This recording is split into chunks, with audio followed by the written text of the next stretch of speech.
Boa noite a todos, boa noite a todos.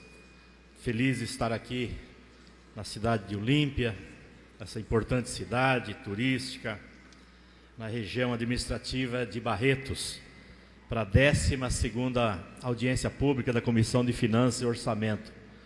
Cumprimentar o presidente da comissão, o deputado Gilmaci, parabéns pelo seu trabalho, pelo seu empenho nas audiências públicas. Cumprimentar meu colega de bancada, deputado Luiz Cláudio Marcolino, também parabenizar pelo seu trabalho. Cumprimentar o Márcio, vice-presidente, abrindo a casa aqui para a gente fazer essa audiência pública. Cumprimentar a Raquel, em nome do Márcio, cumprimentar, obviamente, em nome da Edna Marques, cumprimentar todos os vereadores, as vereadoras de toda a região. Em nome da Raquel, cumprimentar o executivo, secretários, secretárias de toda a região. Nós estamos discutindo o orçamento e é importante essa participação de vocês, porque eu sempre falo em todas as audiências públicas, essa é a lei mais importante que a gente vota, a lei do orçamento, que a gente vota todos os anos na Assembleia Legislativa. Assim como as câmaras municipais, o Congresso Nacional, quando vota o orçamento, é a lei mais importante. No meio de tantas leis que são aprovadas nas câmaras municipais, na Assembleia Legislativa e no Congresso Nacional. Por quê? Porque o orçamento mexe com a vida das pessoas, das famílias. O orçamento mexe com todas as secretarias. Todas as reivindicações que foi colocado aqui, tem que ter dinheiro no orçamento. Tem que ter garantia de dinheiro no orçamento. Se não tiver dinheiro no orçamento, nem o prefeito, nem o governador, nem o presidente, o executivo, não vai conseguir cumprir com suas tarefas. E aí no estado de São Paulo, a gente tem muito dinheiro, mas também tem muitas despesas. O que nós precisamos, e a luta para a gente fazer as audiências públicas, para ouvir os prefeitos, os vereadores, as entidades da sociedade civil, né, os sindicatos, é justamente para a gente dividir bem esse dinheiro, colocar esse dinheiro onde mais precisa. E como não dá para atender tudo, é definir prioridades. É o que precisa mais, é onde que a gente precisa colocar mais dinheiro. Esse é o exercício que a gente precisa fazer aqui nessa noite, para discutir o orçamento de 2025, como já foi colocado aqui, que chega a 340 bilhões. Depois do orçamento da União, o orçamento do Estado de São Paulo é o maior. E é isso que nós temos que tomar um cuidado e fazer um esforço para a gente, né, gastar bem. E uma das principais, entre muitas que tem, né, atribuições e que a gente precisa consertar, eu queria me solidarizar com os nossos funcionários públicos a respeito da questão do IANSP. E hoje teve uma grande manifestação lá em São Paulo, né, em defesa do IANSP, da frente parlamentar do IANSP, porque o IANSP está uma precarização dos serviços, né, e estão acabando com o IANSP. Por quê? E aí a população precisa saber.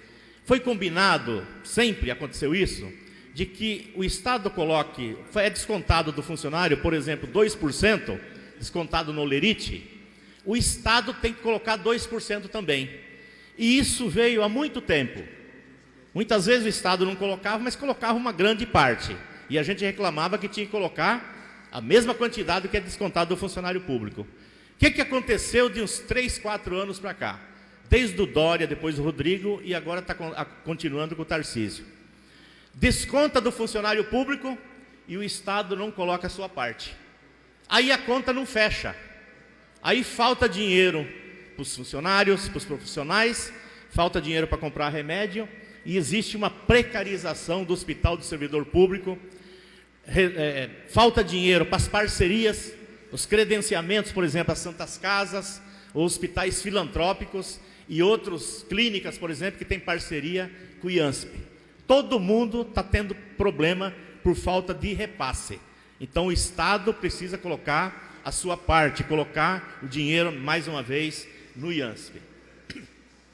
Uma outra secretaria que eu queria falar hoje aqui, algumas coordenadorias, secretarias, que está muito na cabeça da população e que não tem no orçamento. Quando a gente fala de saúde, de educação, de segurança pública, né, precisa de dinheiro, mas tem um dinheiro carimbado, né, está carimbado no orçamento e está garantido. Por exemplo, a saúde 12%, educação 25% e assim por diante. Agora tem algumas secretarias que é muito pouco dinheiro que tem no orçamento, e são secretarias que mexem com a vida da pessoa, secretarias que mexem com o ser humano. Entre elas, uma delas que eu sempre falo é a Secretaria da Assistência Social. A Secretaria da Assistência Social cuida das APAES, cuida dos convênios com as entidades, convênio com as igrejas, convênio com as prefeituras. E a Secretaria da Assistência Social cuida do leve leite, cuida da cesta básica, cuida dos idosos, das crianças. E essa secretaria, só para vocês terem uma ideia, ela tem muito pouca participação no orçamento do Estado. A Secretaria da Assistência Social tem apenas 0,35% do orçamento. Não tem nem 0,5% do orçamento. Por isso que falta dinheiro para os programas, né? Para as prefeituras e para as entidades, como eu coloquei. Então nós precisamos aumentar a participação, levar isso para 1,5%, porque quando a pessoa sente necessidade, fica desempregada, fica despejada, o primeiro lugar que ele vai procurar socorro nas prefeituras ou numa entidade é na assistência social. Então temos que colocar mais dinheiro na assistência social. Duas secretarias que tratam muito do jovem, mas trata de toda a população e que tem muito pouco dinheiro e nós precisamos ajustar. Garantir mais dinheiro é a Secretaria da Cultura e a Secretaria do Esporte. Eu falo que a cultura cuida da alma da pessoa e o esporte cuida da saúde da pessoa. Essas duas secretarias somadas também não chega a 0,5%. A Secretaria da Cultura é 0,37% do orçamento e o esporte, pasmem, é 0,9% do orçamento. É sempre o primo pobre do orçamento. Então a nossa juventude, a população em geral, precisa de mais dinheiro para os programas esportivos, culturais da população. As parcerias com as entidades da sociedade civil, né? E principalmente as prefeituras, que está lá na ponta e que precisa do dinheiro. E quem tem dinheiro é o Estado, é a União, para fazer esses repasses. E precisa fazer esses repasses porque não tem dinheiro nessas áreas. Para vocês aqui do interior, mas também nas regiões metropolitanas, uma outra secretaria muito importante que tem pouco dinheiro e nós precisamos colocar mais, é a Secretaria da Agricultura. A Secretaria da Agricultura tem apenas 0,32% do orçamento. O agronegócio é pujante no estado de São Paulo, né? É um orgulho do estado de São Paulo e do Brasil. Só que o agronegócio, ele não precisa da Secretaria da Agricultura, porque eles têm força, eles falam direto com o presidente da República, falam direto com o governador, tem financiamento do Banco Mundial, Caixa Econômica Federal, Banco do Brasil, BNDES. Quem precisa da Secretaria da Agricultura é o pequeno proprietário, é a agricultura familiar, é o acampado, é o cara que produz o alimento que chega na mesa das pessoas. Esses não têm a linha de crédito para produzir mais. E quando a gente não produz alimento, o alimento encarece. É questão de demanda. Você não tem demanda, não tem arroz, não tem feijão, você encarece o produto e aí vem a inflação. Então a Secretaria de Agricultura do Estado de São Paulo precisa colocar mais dinheiro nessa secretaria para atender o pequeno produtor, aquele que produz o alimento básico, que vai na mesa das pessoas, alimentos, né, que seja barato e que seja de boa qualidade, sem agrotóxicos. E algumas secretarias que foram criadas, mas que não têm orçamento, que aí é muito complicado. Por exemplo, a Secretaria da Mulher. que a gente comemorou quando foi criada. Só que a Secretaria da Mulher tem um problema que foi criada, mas não tem orçamento. E o pouco que tem está contingenciado, né? Então o Tarcísio tem que colocar mais dinheiro na Secretaria da Mulher para atender as necessidades da mulher, né? E descongelar aquilo que está congelado, abrir as torneiras.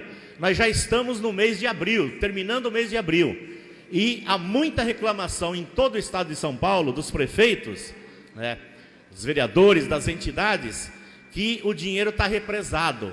Então está na hora de abrir a torneira e refazer o repasse que está garantido no orçamento aprovado pela Assembleia Legislativa. Existe uma coordenadoria que foi criada e foi muito importante, todo mundo concordou, que foi a coordenadoria dos animais, dos nossos animais de estimações, que todo mundo gosta. Só que essa coordenadoria também não foi colocado dinheiro. Então a gente não tem programas para cuidar dos nossos animais, dos cachorros, dos gatos, do papagaio, de todos os animais que a gente tanto ama. Então nós precisamos colocar dinheiro no orçamento, e é nessas discussões que a gente tem que garantir dinheiro nessas áreas. Um outro programa que o governo do estado precisa colocar mais dinheiro e não está contemplado é a questão do autismo, do TEA, do transtorno do aspecto autista, né? O governo precisa criar programas no estado de São Paulo para atender essa população, que são muitos. É difícil uma casa que não tenha um autista ou um parente, um amigo autista, porque agora ficou mais fácil de você detectar o autista, né? E o governo precisa primeiro saber quantos autistas tem no estado de São Paulo, para depois fazer um programa. E para isso, esse deputado aqui aprovou uma lei em 2019, que é a Lei 17.158 de 2019, que cria a política de proteção para as pessoas que possuem o transtorno do aspecto autista. Existe a lei, foi sancionada pelo Dória, só que não foi regulamentada. A partir do momento que você regulamenta, você vai atender muito dessas pessoas autistas e das famílias autistas também. Então precisamos levar a sério quando a gente aprova leis. É uma das áreas que tem mais apresentação de leis lá na Assembleia Legislativa a respeito do autismo.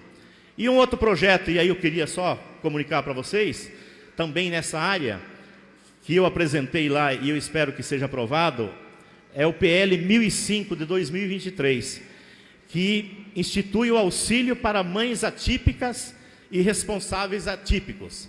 As mães que têm filhos com autismo, outras doenças, né? Autismo não é doença, mas outras doenças crônicas, elas precisam de uma ajuda. Tem mães pobres que não têm dinheiro para levar o filho para fazer uma consulta, para fazer um tratamento. E no caso do autismo, a pessoa precisa cuidar e não tem condições de cuidar, tanto da família como de pessoas que ajudam as famílias. Então que o Estado institua, né, um programa para financiar, para dar uma ajuda para essas mães. Então era isso, pessoal, muitas falas importantes aqui, tudo isso foi anotado, vai ser sistematizado, vai ser transformado em emendas por esses deputados aqui e os 94 deputados da Assembleia Legislativa, e no final do ano a gente vai debater o orçamento, quando chegar dia 30 de setembro, para a gente tentar ajustar o orçamento do Estado. Esse é o papel do deputado, e esse é o papel da Comissão de Finanças e Orçamento. Por isso que a gente está viajando o Estado de São Paulo, para ouvir vocês, que é o único momento que vocês têm a possibilidade de opinar, de reivindicar, de reclamar. É nessas audiências públicas da Comissão de Finanças e Orçamento. No mais, fiquem com Deus, um grande abraço e parabéns por essa audiência pública.